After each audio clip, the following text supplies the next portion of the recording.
Alléluia. Alpha, Oméga. J'aimerais nous inviter à nous tenir la main dans la main. Tenez votre voisin de gauche et de droite.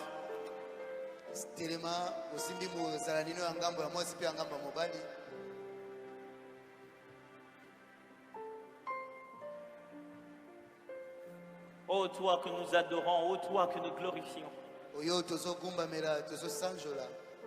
Toi devant qui nous nous présentons comme une famille, comme une église.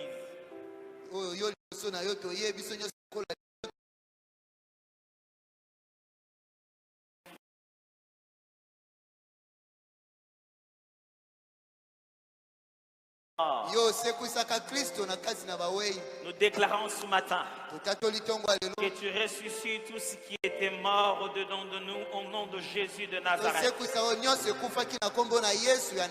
Que les choses qu'on voyait rarement redeviennent régulières au nom de Jésus de Nazareth. Que les choses qui ont été perdues soient restaurées et restituées au nom puissant de Jésus de Nazareth. Je ne les demande pas pour tout le monde seulement, mais je les demande aussi pour chacun d'entre eux individuellement au nom de Jésus de Nazareth.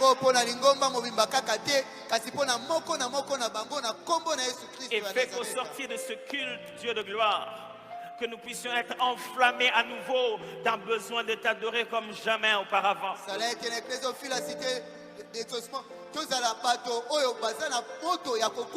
Nous te bénissons et te glorifions au nom de Jésus.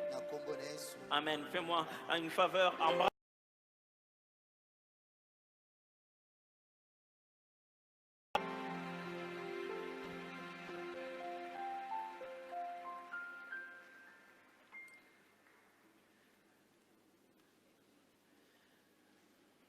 Gloire à Dieu. C'est à des moments pareils qu'on a besoin de préciser aux célibataires que j'ai dit embrasser les voisins de gauche et de droite parce qu'ils ont tendance à aller que chez les voisines. Donc,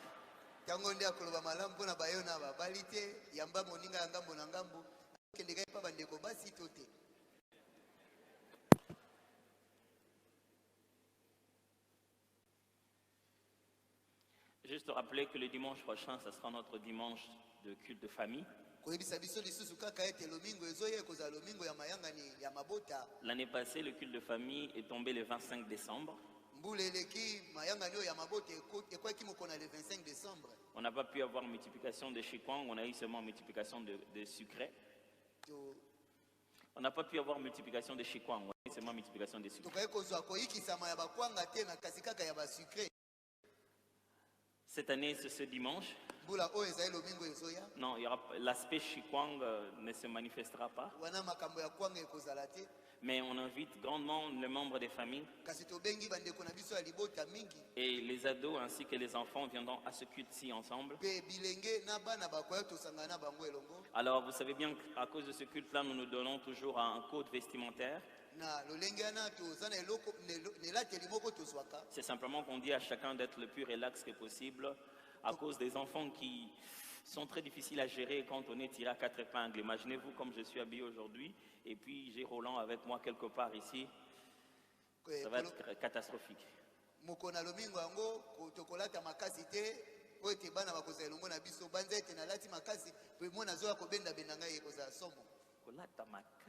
Bon. Bon, ok. Je voulais dire, ok, si c'est ça, c'est que ça signifie, ok. Donc, c'est-à-dire, soyez à l'aise, le plus à l'aise que possible. Ne vous amenez pas en shirt, non plus en culotte, non, mais soyez simplement le plus à l'aise que possible avec les enfants. Et donc, à ces jours comme l'année passée, certaines personnes ont exprimé le besoin d'amener une offrande spéciale, bénir les seigneurs pour leurs enfants, pour leur famille. N'hésitez pas de le faire.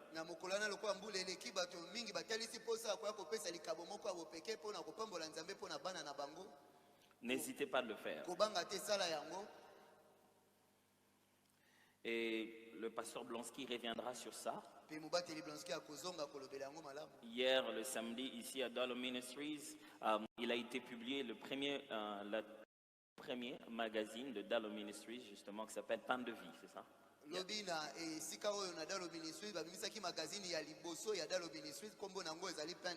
Ce sera une très très grande bénédiction de lire ce qui est contenu dedans et de découvrir l'œuvre que Dieu est en train de continuer à faire avec notre pasteur. Des choses comme des magazines sont la nouvelle chair. C'est ça sa nouvelle église où il prêche. Il va des quatre murs d'une église locale. Maintenant, il va dans tout le corps du Christ. C'est en se procurant ce magazine que vous écoutez, que vous restez dans son église, pour ainsi dire.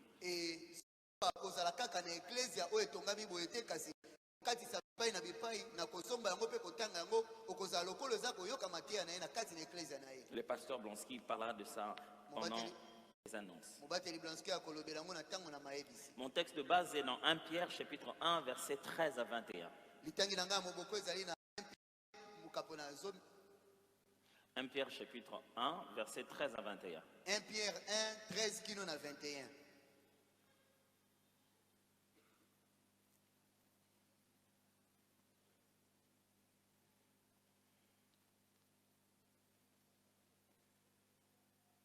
Vous y êtes?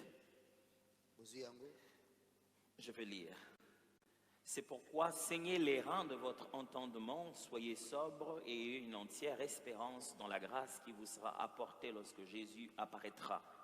Comme des enfants obéissants, ne vous conformez pas aux convoitises que vous aviez autrefois quand vous étiez dans l'ignorance.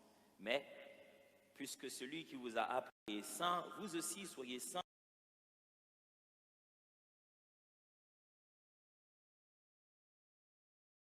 Vous invoquez comme Père celui qui juge selon l'œuvre de chacun, sans exception de personne. Conduisez-vous avec crainte pendant le temps de votre pèlerinage, sachant que ce n'est pas par des choses périssables, par de l'argent ou de l'or que vous avez été rachetés de la vaine manière de vivre que vous aviez hérité de vos pères, mais par le sang précieux de Christ, comme d'un agneau sans défaut et sans tache, prédestiné avant la fondation du monde et manifesté à la fin de temps à cause de vous qui, par lui, croyez en Dieu, lequel l'a ressuscité des morts et lui a donné la gloire, en sorte que votre foi et votre espérance reposent sur Dieu. Il y a aujourd'hui très exactement 7 dimanches que je me tiens ici successivement devant vous pour parler des 6 sujets importants de la foi chrétienne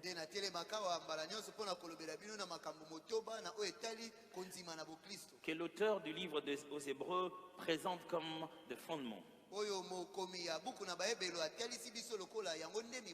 Nous avons donc intitulé cette série « Poser les bases ».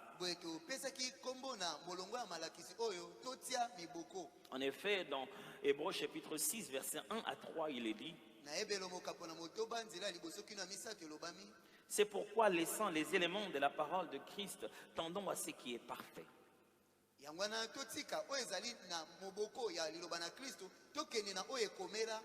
Sans poser de nouveau le fondement du renoncement aux œuvres mortes, de la foi en Dieu, de la doctrine des baptêmes, de l'imposition des mains, de la résurrection des morts et du jugement éternel. C'est ce que nous ferons si Dieu le permet. Donc dimanche après dimanche, nous avons commencé à aborder chacun de ces points. Dimanche passé encore, j'étais sur cette chaire parlant de la résurrection des morts. Après avoir parlé de 5 premiers éléments, nous voici donc à la fin de cette série avec le tout dernier point, le jugement éternel. Qu'est-ce que cela signifie?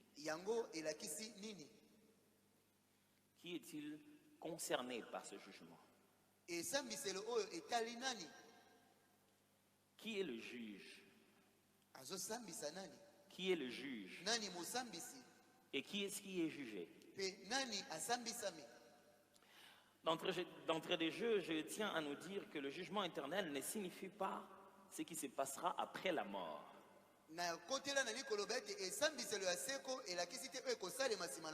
Regardez cela de cette manière, c'est regarder que dans un seul angle la grandeur de ces termes.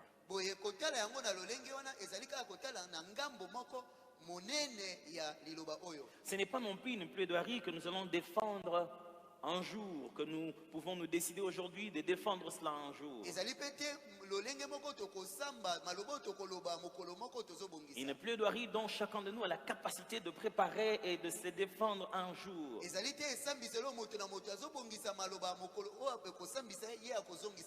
Le mot jugement éternel ne signifie pas ne finit pas seulement le jour de la condamnation.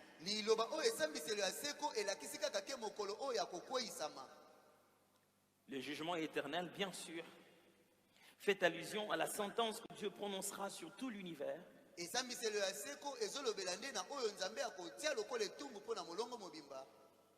ce jour-là, il n'y aura pas d'absent. Car les morts seront revenus à la vie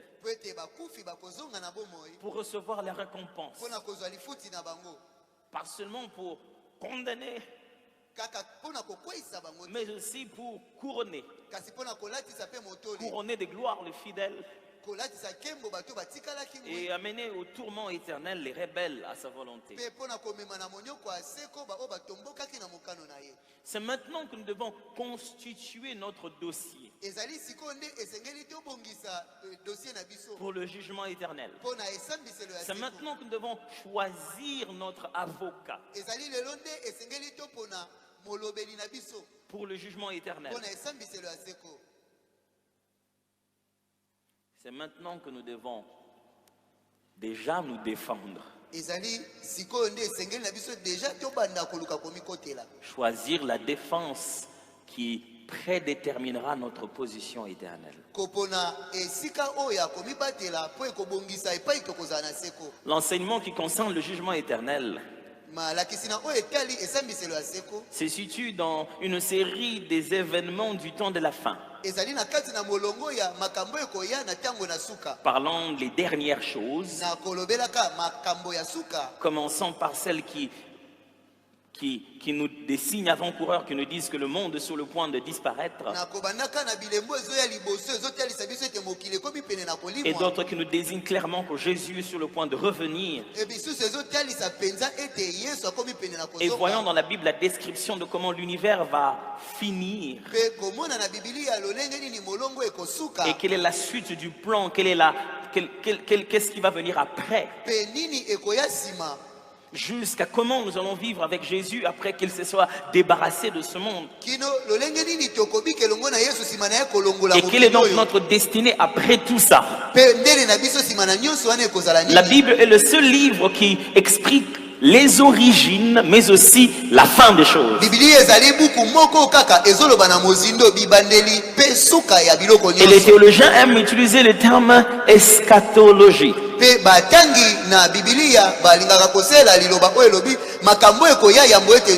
Juste une façon trop compliquée de dire l'étude des choses du dernier, les dernières choses, les derniers événements. Si vous ne le saviez pas, mes frères, le christianisme décrit clairement comment l'univers va finir.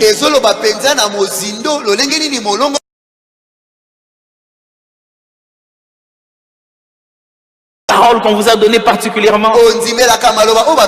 Vous courez derrière vos promesses. Vous voulez savoir ce qui vous arrivera. Vous devez être conscient que ce qui arrivera à cet univers est déjà connu. Et de fois, on n'a pas cette conscience. On n'a pas la conscience que nous avons la météo de l'univers. On n'a pas conscience que ce qui va arriver est déjà fixé. On pense qu'on amènera la paix dans tout l'univers et le monde deviendra un meilleur endroit pour vivre. Le même Dieu qui annonçait des milliers d'années avant que son fils Jésus viendrait et qui a accompli cette prophétie. Ce même Dieu-là a déjà dit que cet univers sera détruit. Et s'il a été fidèle de l'ancien au nouveau, il le sera aussi de Matthieu à Apocalypse. Le Dieu qui a décrit dès la Genèse que la sémence de la femme ou la descendance de la femme écrasera la tête du serpent,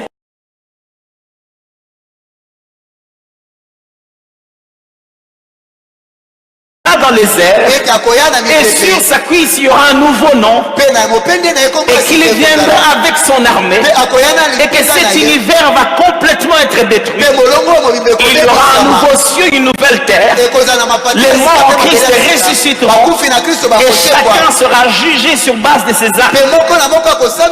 Cette partie-là ne peut pas être évitée par les avancées technologiques.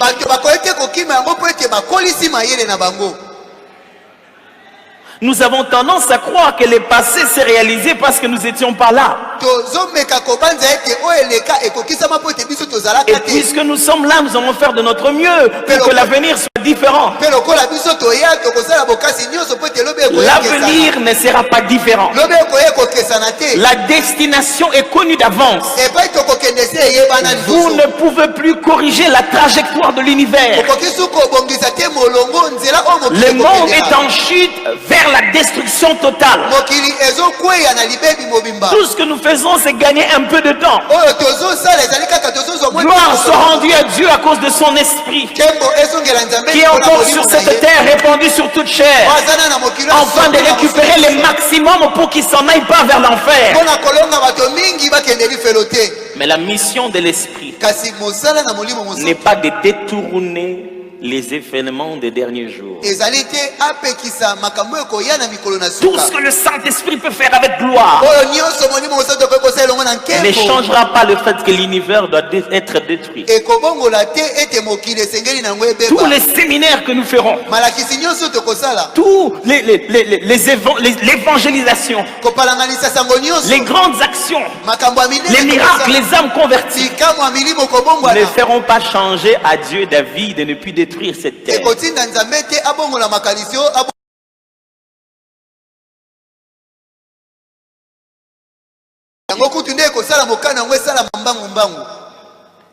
Frère, autant vous êtes conscient de l'origine de l'univers en tant que chrétien, pas je sais pas moi comment on les appelle, aux chimpanzés ou à la théorie de l'évolution, quelle qu'elle soit. Vous croyez qu'un être créé par Dieu, le premier était Adam, et vous croyez que le second Adam vous a restauré dans nos droits. Le second Adam reviendra. Et les choses qui se passent au temps de la fin ne peuvent pas être modifiées. Mais si vous voulez bien comprendre le sujet concernant le jugement éternel, je me suis donné de ça. On ne pourrait pas ça nécessairement dans une autre terminologie, mais j'essaie de faire un résumé. Le sujet est très grand. Quand vous raisonnez sur ce que la Bible appelle le jugement, vous devez voir ça en 3 dimensions. En 3 niveaux. Parce qu'il semble que maintenant, si tu utilises une dimension, c'est que tu es occulte. Donc,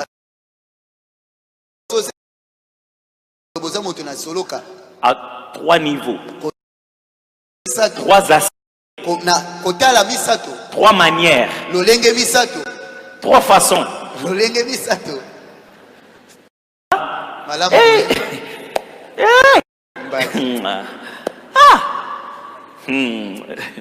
Trois façons. J'ai dit 3 façons.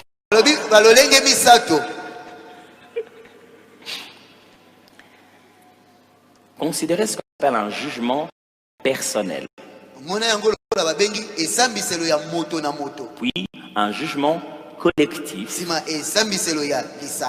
Et enfin un jugement universel. Qu'est-ce que j'entends par jugement personnel? Dieu justement juge chaque être selon ses œuvres. Le jugement tient attaché à l'être humain selon l'œuvre de chacun. Est-ce que j'entends par jugement collectif? C'est le fait que Dieu juge de la prédestination d'entité.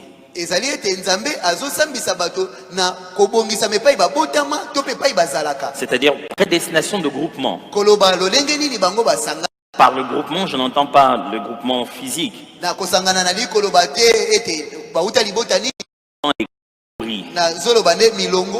La Bible parle du jugement qui commence dans la maison de Dieu. La Bible décrit des personnes qui sont déjà jugées dehors, les impudiques, dehors les méchants.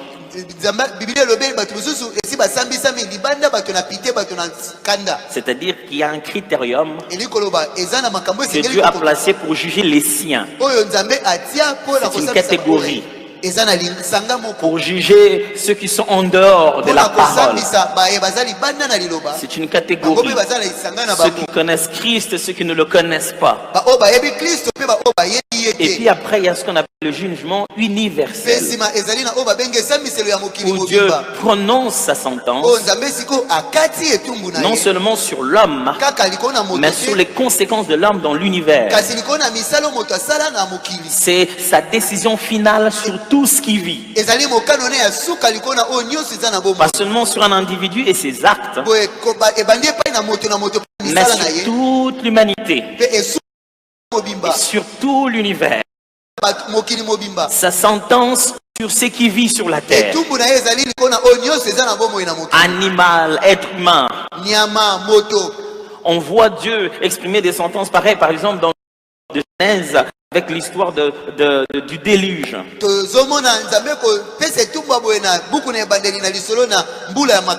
C'est que l'homme a fait de l'univers. Dieu juge et l'homme et l'univers dans lequel il a. C'est le résumé des résumés et des résumés. C'est dangereux que je vous le résume comme ça, mais l'idée est simplement pour que vous puissiez voir à quelle dimension, de quelle manière. Oh, ils ont quels aspects de jugement existent. Bien sûr, l'enseignement est large là-dessus. Mais vous n'éviterez pas de comprendre le fait que Dieu juge des individus, Dieu juge ce regroupement et Dieu juge l'univers entier.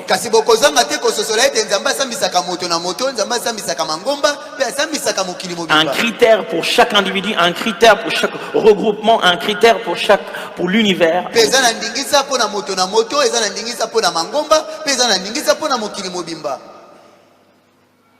Le mot juger veut simplement dire prendre en qualité d'arbitre une décision au sujet d'un litige. Évaluer la valeur de quelqu'un, de quelque chose selon certains critères, afin de les classer, de décider sur leur sujet.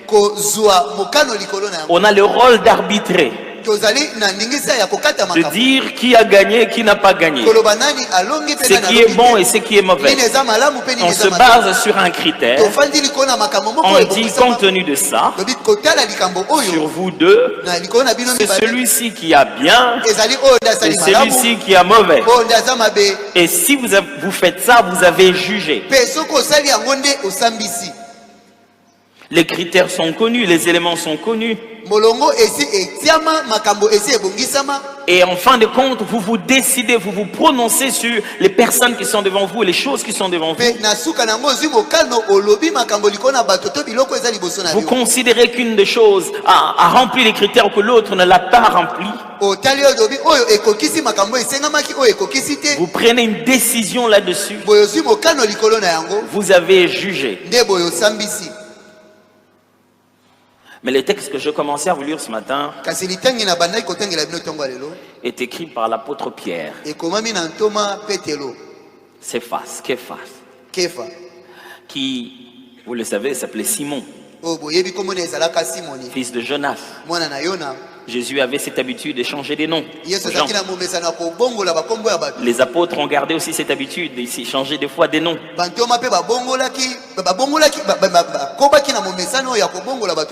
Il n'était pas Gélor et s'est transformé en homme de feu, non.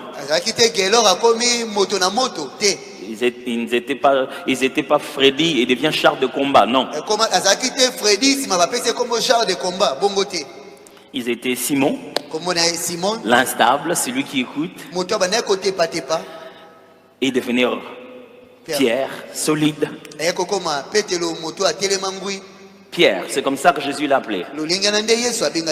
Il était devenu le berger des autres. À sa résurrection, Jésus lui a donné un ordre.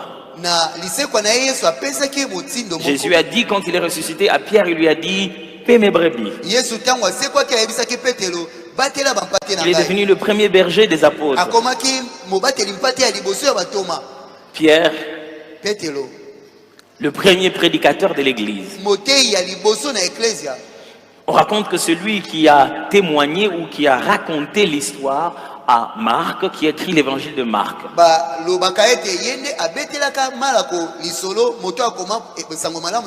Et lui-même a écrit ces deux épîtres de 1 Pierre et 2 Pierre.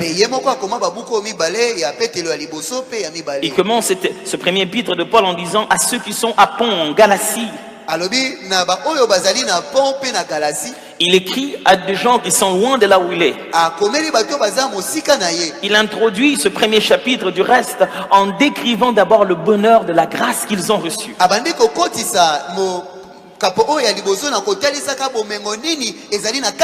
À vous qui avez été transformés par la parole, qui êtes devenus enfants de Dieu par la puissance du Saint-Esprit, qui avez part à la vie éternelle. Il décrit ces choses glorieusement. Vous qui avez été transformés de votre vaine manière de vivre, vous qui avez goûté à la nouvelle vie, à vous mes frères qui êtes partout dans le monde, qui est devenu saint comme des enfants de Dieu. Il décrit l'excellence de la grâce dans laquelle l'Église est partie. Et alors, il commence à leur donner un petit conseil concernant cette grâce, concernant cette faveur d'être enfant de Dieu, cette joie de suivre la voie du Seigneur. Et dans ce conseil, dans ces orientations,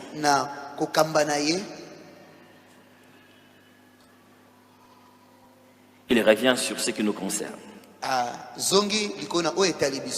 Au verset 16, il dit: selon ce qui est écrit, vous serez saints car je suis saint. 17.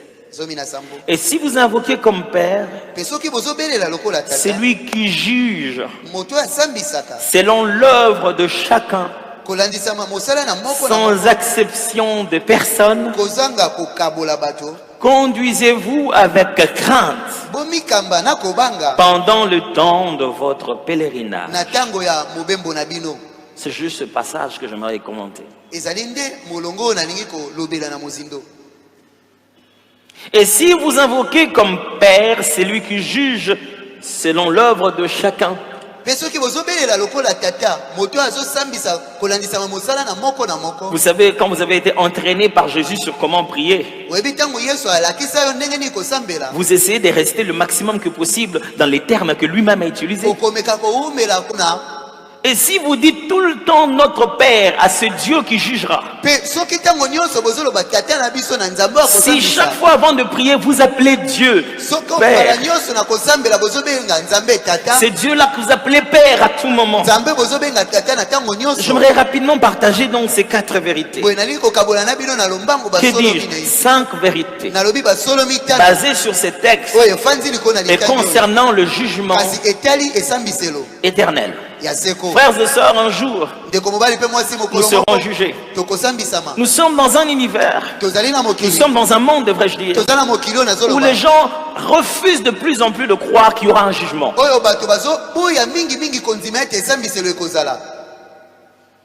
Ils pensent que chacun vit sa vie. La science donne l'épreuve. La science donne l'épreuve. Et il n'y aura pas quelqu'un au bout de la course pour nous dire qui a gagné, qui n'a pas gagné. Ce n'est pas celui qui court vite qui arrivera en premier. Et les actes que nous posons auront une rétribution. Un jour, on sera jugé, mes frères. Pas par rapport à ce que les gens savent, mais par rapport à ce qui est vrai, ce que Dieu a vu, pas sur base de nos réputations, pas sur base de notre de ce que les gens savent de nous sur internet, pas sur base de ce que ça donnait comme impression, pas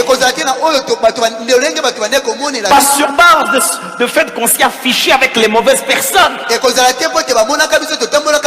Non, sur base de chaque acte que chacun a réellement posé, que Dieu voit.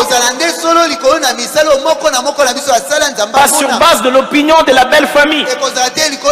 Non, sur base de ce que tu es réellement dans ton cœur.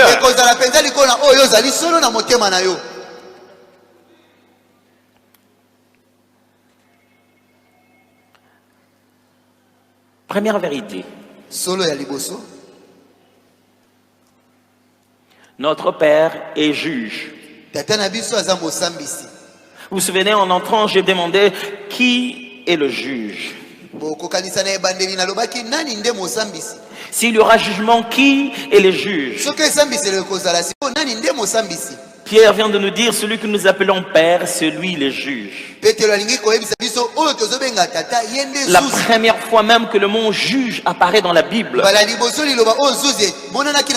dans Genèse 18, 25, c'est directement lié à la personne de Dieu.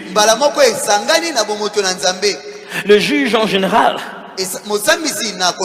il a la fonction essentielle de proclamer ou de déclarer la culpabilité ou l'innocence de quelqu'un. Pour faire ça, il bénéficie de sa formation, de son expérience, des dépositions de témoins, éventuellement des preuves qu'on rassemble, des conseils du jury et de textes légaux. Il a besoin de tout ça avant de prononcer un jugement. C'est comme ça que fonctionne le juge de ce monde. Mais Dieu n'est pas comme ça. Il n'a pas besoin de témoins et il ne se base pas sur les témoins d'abord. Parce qu'il est toujours témoin de chaque fait. Gloire soit rendue à Dieu. Car il existe finalement un juge qui ne se basera pas sur les mensonges que les gens racontent sur moi. Parce que quand ça s'est passé, il était là. Béni soit Dieu. Que de l'autre côté, un jour, il y aura quelqu'un qui ne se basera pas sur l'argument des avocats, mais qui lui-même, quand les choses se sont passées, il était aussi témoin. La bonne chose d'avoir un juge témoin, c'est que lorsqu'on est innocent, il nous défendra comme il se doit. Très souvent, les innocents souffrent dans le système, car la force du droit n'est pas dans la vérité mais dans l'argument.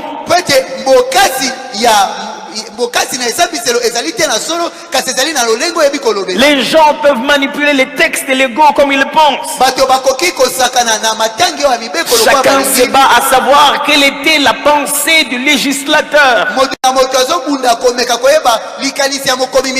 Gloire soit rendue à Dieu. Un jour, je serai en face du législateur. Personne n'aura besoin de pouvoir défendre sa pensée. Car lui-même, le législateur, c'est lui qui va juger.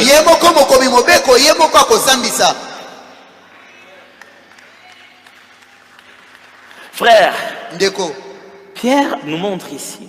Ne confondez pas ces deux relations. Dieu Père et Dieu juge. Quand nous venons à l'église, nous aimons bien embrasser le Père dans la louange, dans l'adoration, dans notre vie de tous les jours. Nous allons entre ses mains de Père. Nous aimons sa paternité. Et deux fois, on ne s'attend pas à ce qu'il soit juge. Et qu'un jour, il juge. Je bénis Dieu du fait qu'il existe au moins un juge qu'on ne peut pas corrompre.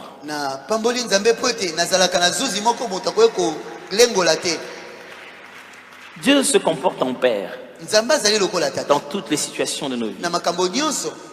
Il arbitre nos vies comment? Il fait de son mieux pour que le soleil ne descende pas si on n'a pas encore gagné la bataille. Il nous donne tout le nécessaire pour que nous finissions bien notre course. Parce qu'il sait, le jour où il sera juge, il n'y aura plus de faveur. Il n'y aura plus de grâce. Celui qui veut être du bon côté, bénéficier d'un bon jugement demain, devrait se positionner aujourd'hui. Ça vous sera bizarre le jour où le Père plein de compatissant prononcera avec rigueur un jugement. Ça sera décevant pour celui qui se baigne dans une grâce mal définie et qui embrasse l'agneau plein de douceur. Il sera déçu le jour où il sera en face du lion de la tribu de Juda. Le même Dieu qui nous donne le pain, qui nous donne la santé, qui s'occupe de nos enfants, qui se bat pour nous pour que l'ennemi ne nous détruise pas. Il le fait avec un but. Il ne voudrait pas que tous ces efforts, en fin de compte, tu n'aies pas honoré les choses qu'il a recommandées.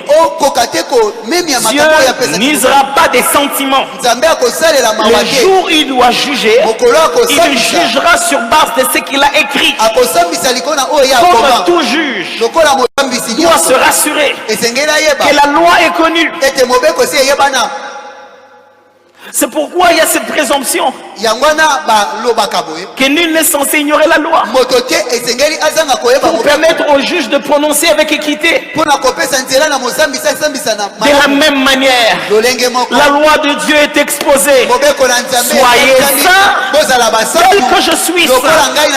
Vous ne direz pas que vous n'aviez pas su, car un jour il n'y aura pas de seconde chance, car un jour il n'y aura pas pardonne-moi Seigneur.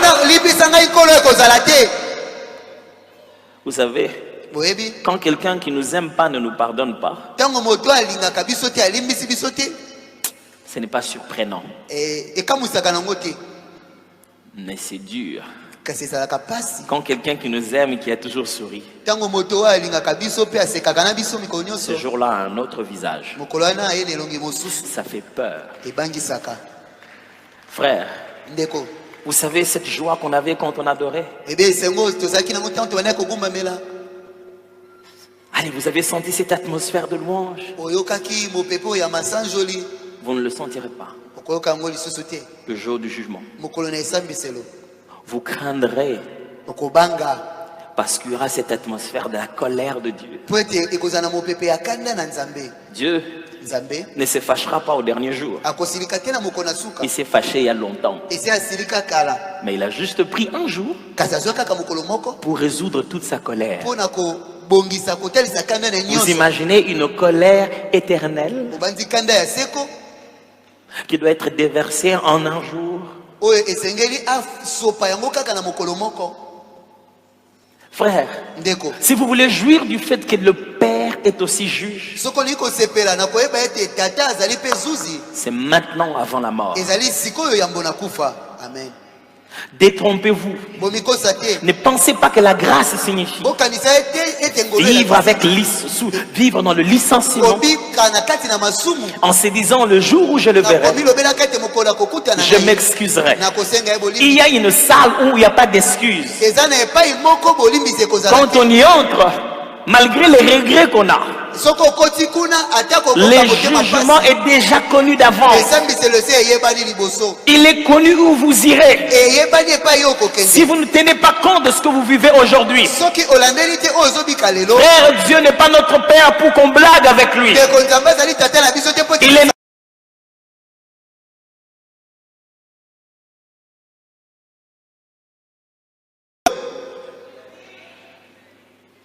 chaque fois que vous dites notre Père qui est aux cieux, sachez que certaines personnes sont gardées dans l'ignorance, voilées encore, pour qu'un grand nombre de gens comme nous puissent faire partie de la grâce. Et lorsque Israël sera réveillé pour clôturer cette histoire, on ne pourra plus faire ça, mes frères. Bénéficions du Père avant qu'il ne devienne juge.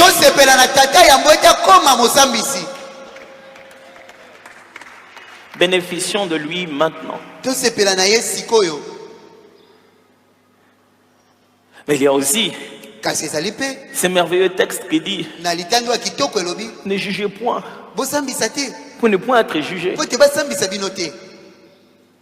C'est le texte que lorsqu'on cite à quelqu'un qui juge les autres, il sort un autre. L'homme spirituel juge de tout. Vous connaissez ces gens qui ont les réflexes des versets bibliques.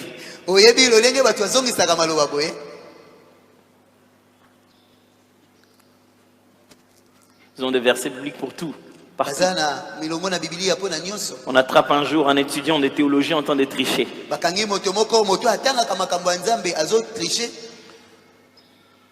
On lui dit, mais c'est quoi ça, mon frère? Comme il avait écrit les réponses sur la main, il a dit, il est écrit, j'écrirai ton nom sur le paume de ma main.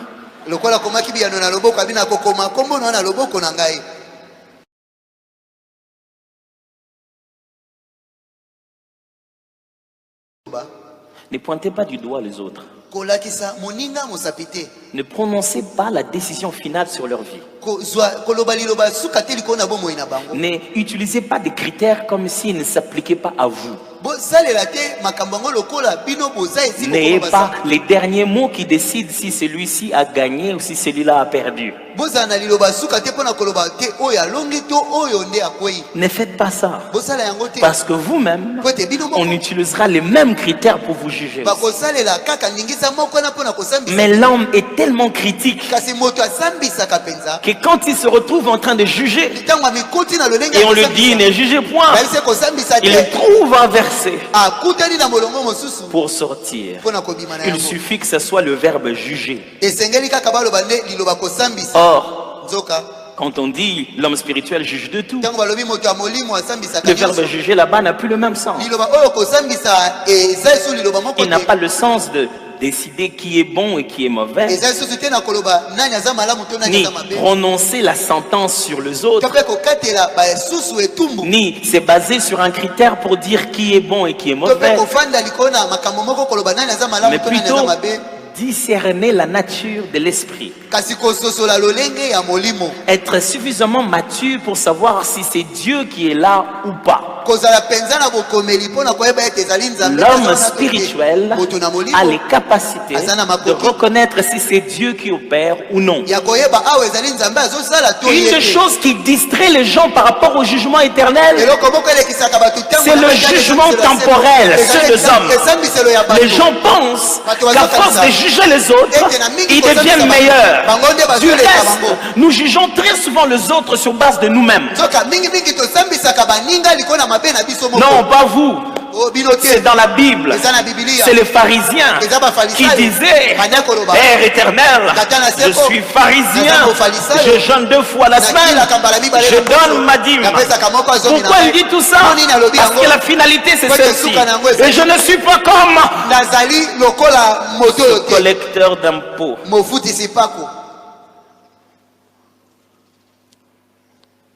Très souvent, nous nous jugeons les autres, qui est dans le domaine où nous sommes forts. Pasteur, j'ai vu cette jeune fille là, elle s'habille très mal. L'inverse veut dire: pasteur, tu vois comment je m'habille bien comme ça, elle n'est pas comme ça.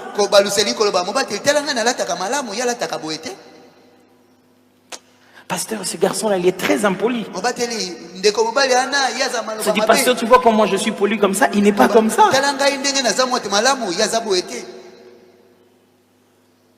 Pasteur, est-ce que nous ne devons pas redresser les gens? Si. Mais nous ne devons pas décider qu'ils le sont comme ça et qu'ils ne changeront jamais. Nous n'avons pas le droit de les catégoriser et de dire: Yekutundumba wana. Celle-là est une prostituée. Si tu ne sais rien faire d'une prostituée, Jésus peut travailler cette prostituée et la transformer en descendante de Christ. Amen. Ce qui nous garde dans un faux nuage, c'est notre capacité de juger les autres. Nous sommes spécialistes en versets bibliques qui nous permettent de condamner les autres. Je n'invente rien, mes frères. C'est le maître qui l'a dit. Avant de regarder la paille qu'il y a dans l'œil de l'autre, regarde la poutre qui est dans la tienne. Jésus sous-entend que des fois, ceux qui jugent souvent ont plus de raisons eux-mêmes d'être jugés. L'une des raisons pour laquelle quelqu'un est trop critique, c'est pour qu'on n'attire pas les regards sur ses fautes. Alors quand je rencontre quelqu'un qui est tout le temps en train de parler des autres, je sais qu'il est malade. Vous avez déjà vu un fou parler de sa folie? Il peut même te dire que toi tu es fou. L'agitation de quelqu'un qui juge tout détermine qu'il est malade. Oh, arrête-toi un peu. Parlons un peu de toi. Certains même, quand leur conscience leur rappelle, ils disent: on est tous humains, mais lui il est allé plus loin. Oh, c'est-à-dire toi c'est un peu et lui c'est beaucoup. Frères et sœurs, c'est ça le tribunal des hommes. Quand ils jugent et ils passent, mais vous ne passez pas. C'est ça le tribunal des hommes. Quand ils se jugent et ils ont fait un peu, mais vous avez fait beaucoup. C'est ça le tribunal des hommes. Si ils étaient vous, ils allaient être meilleurs. C'est ça le tribunal des hommes. Si ils étaient à votre place, ils allaient faire plus que ce que vous avez fait. Gloire soit rendue à Dieu du fait que ce n'est pas un homme qui déterminera mon éternité. Surtout gloire soit rendue à Dieu du fait que celui qui aura le jugement entre ses mains est venu dans la chair. Est venu dans la chair, il a souffert des mêmes choses dans le spirituel pour qu'il soit capable de me défendre de l'autre côté. Nous jugeons très mal les autres. Parce que nous ne sommes pas eux. Nous les jugeons sur base de leur véhicule, sur base de leur corps. Quelqu'un me racontait un jour, il était là, il a vu un jeune homme, un monsieur passer, pendant qu'il s'est rasé lui. Et tout le monde qui était là-bas dans le comment on appelle, salon de coiffure, le monsieur venait de faire du sport. Et donc il est du sport, mon cher, mais ma cama bénite n'est pas du sport. Donc, et il était assuyant en train de rentrer. Et dès qu'il est passé, derrière lui, on a dit,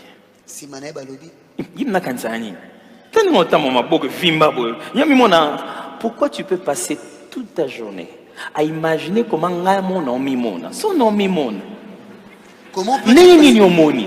Comment peux-tu passer ta journée à t'imaginer comment je suis en train de me voir? Et si jamais je me voyais, comment est-ce que toi tu me vois? J'aimerais indiquer une distraction importante. Les gens sont distraits par rapport au jugement éternel parce qu'ils veulent avoir une bonne cote sortant de la bouche de l'homme. Les hommes ne donnent jamais 10 sur 10. Même au plus parfait des hommes, on te trouvera toujours quelque chose à enlever. Même quand tu fais exactement ce qu'ils veulent, ils ne vont plus juger tes actes. Ils vont commencer à juger. Lui, comment est-ce qu'il se voit? Limitons-nous seulement avec ce que je fais. Lui, pour qui il se prend? Qu'est-ce qu'il pense?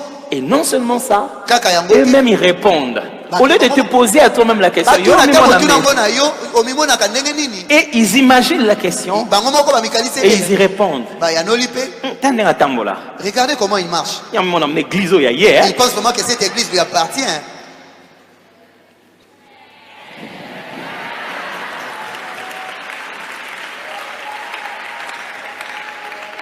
Écoutez-moi bien.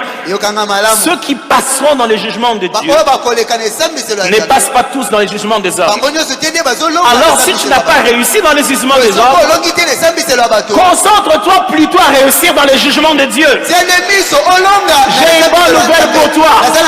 Il y a des gens qu'on a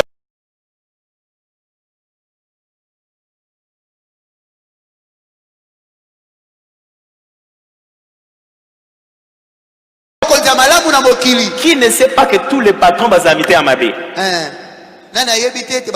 Ils sont mauvais, ils sont méchants. Très souvent, ce sont les gens qui ne sont pas actifs qui jugent ceux qui sont actifs. Ceux qui prennent les risques sont jugés et ceux qui ne les prennent pas pensent qu'on ne peut pas les juger parce qu'ils n'ont rien fait. Je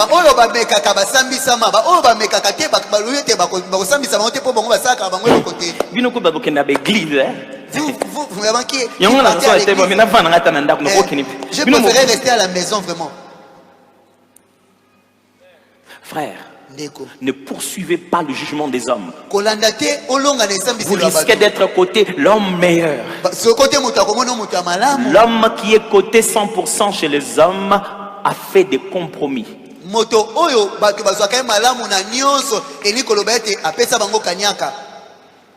Il a dû lui-même se compromettre sur des vraies valeurs. Parce que dans la vie, quand tu restes sérieux avec ce que tu veux, certaines personnes vont te quitter.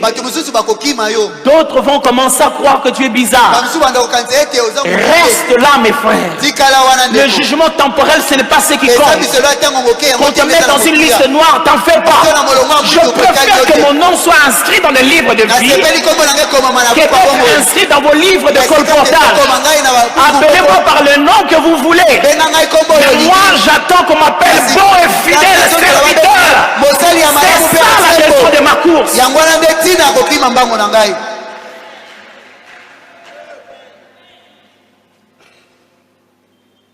Deuxièmement, si notre Père est juge,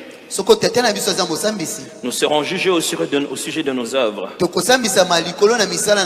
C'est-à-dire, Pierre dit, chacun sera jugé par rapport à ses œuvres. Ça ne signifie pas que nous serons jugés que parce que nous avons traduit l'acte. Non, ça signifie aussi nous serons jugés depuis la pensée, la parole, jusqu'à l'acte possible.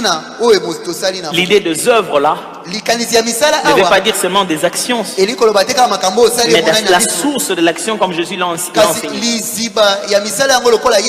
Frère, est-ce que vous savez que nous serons jugés sur la façon dont nous aurons utilisé les talents et les dons spirituels? Qu'est-ce que nous avons fait des occasions que Dieu nous a données, des responsabilités que Dieu nous a confiées? Nous ne serons pas seulement jugés par rapport au péché. Non, nous serons jugés par rapport à notre responsabilité, à la manière dont chacun a bâti ce qu'il y avait comme fondement Jésus. Je ne veux pas enrichir le cimetière et me retrouver un jour devant le Seigneur et me dire, attends, tu sais que je t'avais donné la capacité de faire ça, que je ne l'avais pas fait. À Kinshasa, on allait mal penser sur moi. Attends, tu sais, je t'avais donné tel don. J'ai eu peur de le manifester. On allait me prendre pour une mauvaise personne. Frère, est-ce que vous savez que nous serons jugés sur base des talents et des dons que Dieu nous a donnés? Qu'est-ce que vous faites des habilités que Dieu vous a données? Sortir à la maison, aller au travail, vous rendrez compte sur les dons qui sont sur vous. Amen. Vous rendrez compte sur l'investissement que Dieu vous a donné. Un jour, celui qui vous a donné les talents demandera rapport. Moi, je suis trop occupé. Heureusement que dans la Bible, ce ne sont pas des chômeurs qui ont servi Dieu. Daniel était conseiller du roi. Joseph était premier ministre. Abraham était propriétaire d'entreprise. Jésus était menuisier. Pierre était pêcheur. Vous voulez qui encore? Tout ce qui est appelé de Dieu peut avoir aussi une profession. Mais Dieu vous jugera sur base de ce qu'il vous a donné. Ne devenez pas chauffeur de bord, juge de bonnes et de mauvaises églises. Celui qui va d'une église à une autre, ça ne sera jamais une justification. Tu ne diras pas à Dieu, je n'ai pas pu te servir. L'église à Kinshasa, baby ma baby, je n'ai pas pu te servir. Tu n'as pas besoin d'être dans une église pour prêcher l'évangile à ton collègue de travail. Nous ne travaillons pas pour des églises locales. Nous travaillons pour le royaume des cieux. Que fais-tu des dons que Dieu t'a donnés? Là, c'est l'autre d'autres et rataraté. Moi, si je fais un rêve, ça ne manque jamais. Et tous tes rêves, c'est juste pour attraper les gens, les sorciers.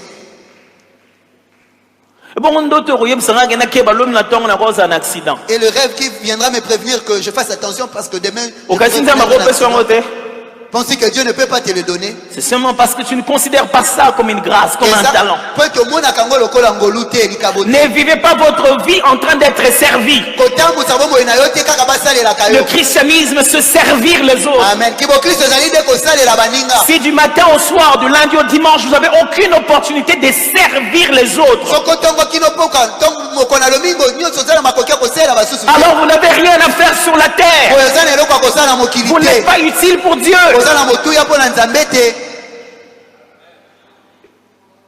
Dieu nous jugera. Il nous jugera sur nos initiatives. Pasteur, c'est pas moi seul qui l'avais fait. Moi, j'ai juste dit. Ce sont eux qui avaient. Et celui qui a ordonné. Et celui qui a agi seront jugés de la même manière. Pasteur, je n'ai pas été infidèle. Je n'ai jamais trompé ma femme. Je n'ai jamais eu une autre femme. Oh, égoïste. Répands-toi. Tu trompes ta femme avec la pornographie. Qu'est-ce que tu entends par tromper ta femme? Tu penses que ça c'est inoffensif? Celle que tu regardes dedans, c'est ta femme? N'as-tu pas lu qu'il est écrit que tu ne verras pas la nudité de ta sœur? Ne sais-tu pas que tu n'as droit qu'à une seule nudité de celle qui est ta femme? Pasteur, je n'ai pas une mauvaise relation avec quelqu'un. Mais tu as une très mauvaise relation avec l'ordinateur.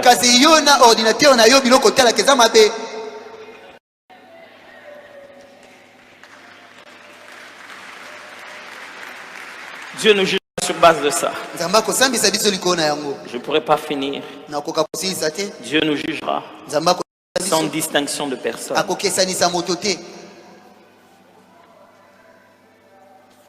Dieu nous jugera sans distinction de personne. Mais si ici-bas,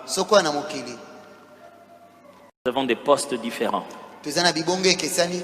jugements différents. J'ai toujours été amusé par le concept de première classe d'avion. Un jour, ma femme me disait, mais pourquoi je ne suis pas première classe? Moi, je dis, bon, c'est bien, c'est confortable. Mais eux, ils n'arrivent pas avant. C'est-à-dire, tu vois, comme on entre, ils entrent avant. Ils vont nous attendre avant de décoller. Au moment de l'atterrissage, on va atterrir ensemble. Si l'avion se brûle, on va brûler ensemble. On est au même endroit. Nous sommes... Non, il ne faut pas acclamer, sinon les agences de voyage vont croire que je vous décourage d'aller là. Il y a un meilleur confort là-bas. Il y a les chaises qui se couchent très bien. Il y a certaines premières classes où vous pouvez commander à la carte. Il y a un cuisinier sur place.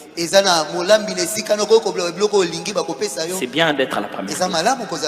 Ce que je veux juste dire, c'est que dans le monde, il y a toujours une classification. Même dans cet appareil. Même appareil, même endroit, mais il y a une classification. Et nous sommes des fois trompés par ça. Il n'y aura pas de jugement de DG. Il n'y aura pas de jugement de ministre. On n'appellera pas les juristes dans leur coin. Vous ne serez pas basé, vous ne serez pas jugé sur base de votre diplôme. Dieu ne jugera pas les D6 et les licenciés après. Il ne vous jugera pas en vous disant yo quand même au kolaki na mboka, ya kolaki na ville. Personne n'aura un élément premier qui lui donne déjà un avantage sur les autres. Nous serons jugés tous avec équité. Seuls ceux qui ont connu Jésus lui ont donné sa vie. Jésus leur a donné une faveur.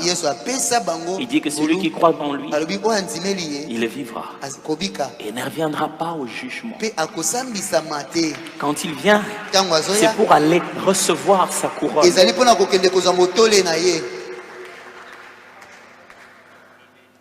Le monde ne sera pas jugé. Le monde est déjà jugé. Il est déjà condamné. Il se détruira. Pour vous préparer au jugement éternel, restez sur ces fondements. Sur tous ces fondements que j'ai enseignés depuis le premier jour. Renoncez aux œuvres mortes. Faites confiance en Dieu. Vivez ce baptême dans le Christ. Agissez par l'imposition de main.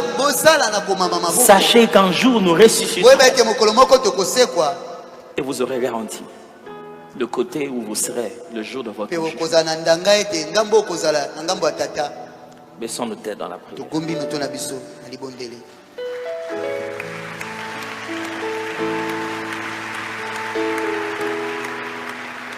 Ce matin, je veux juste faire 2 prières. Je le sens dans mon cœur que dans cette assemblée, il y a des gens qui sont sous le poids du jugement des autres. On a tellement raconté des choses sur toi. Ça commence à t'affecter. Leur version. Ce fait que tu ne fais pas cas de ça, mais ça te fait mal. Ce matin, Dieu aimerait te faire sentir qu'il te comprend et il sait ce qui se passe. Si tu es là, lève-toi là où tu es, je vais juste prier avec toi. Ton Père veut que ton cœur soit dans la paix. Tu es victime d'un jugement que tu ne sais même pas défendre.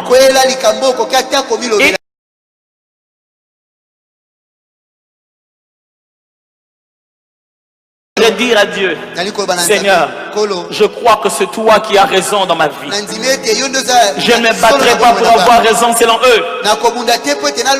Je vais avoir raison selon toi. Si tu es là, lève-toi seulement. Quelqu'un qui dit, ils n'étaient pas là, mais ils parlent comme s'ils avaient vu que j'ai fait ça. Je leur ai dit plusieurs fois, je n'ai rien fait. Mais ils me condamnent. Ils me condamnent d'une condamnation collective. Moi, je ne l'ai jamais fait. Mais ils se disent parce qu'il marche avec eux, lui aussi doit être comme ça. Ils me pointent du doigt à cause de mes amis. Et je souffre de ce qui me regarde comme ça. Prenez votre main. Mettez-la sur votre cœur. Père, tu nous connais. Tu sais vraiment ce qui s'est passé. Ce jour-là, tu étais vraiment là. Tu connais nos mots et nos intentions. Tu sais ce qu'on a dit et ce qu'on pensait quand on disait. Tu sais ce qui nous motivait. Tu sais qu'on voulait faire que du bien. Tu sais qu'on est maladroit parfois. Mais tu sais surtout que nos cœurs souffrent de leur condamnation. Aide-nous à surpasser cela. À ne plus vivre sur base de ce que les gens disent de nous, mais à se préparer pour le jugement éternel. Donne-nous de te donner à toi raison. Et de ne pas toujours se battre pour avoir raison pour les autres. Ce matin, nous décidons, même si nous n'avons pas raison pour eux, nous préférons avoir raison pour toi. Merci Seigneur de ce que toi-même tu nous défends. Vous pouvez vous rasseoir. Ce matin, si vous êtes là et vous dites, pasteur, j'aimerais me rassurer sur le jugement éternel. Quel est mon sort? J'irai où? J'irai où? Aujourd'hui, tu peux éviter tout ça en croyant en Jésus comme Seigneur et Sauveur, en prenant la décision de considérer la vie que tu mènes jusqu'à aujourd'hui comme mauvaise.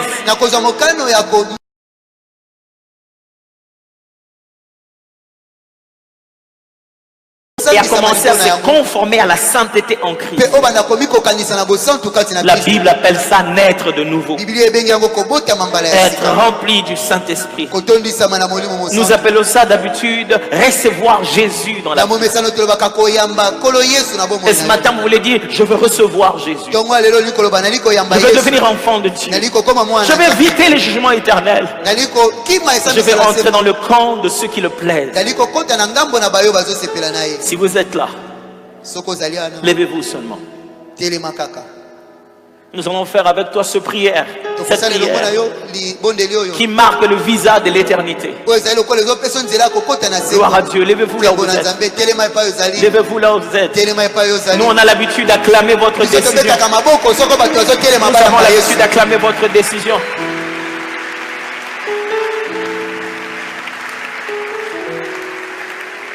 Prenez votre main. Mettez-la sur votre tête. Et vous allez répéter cette prière avec l'homme de Dieu.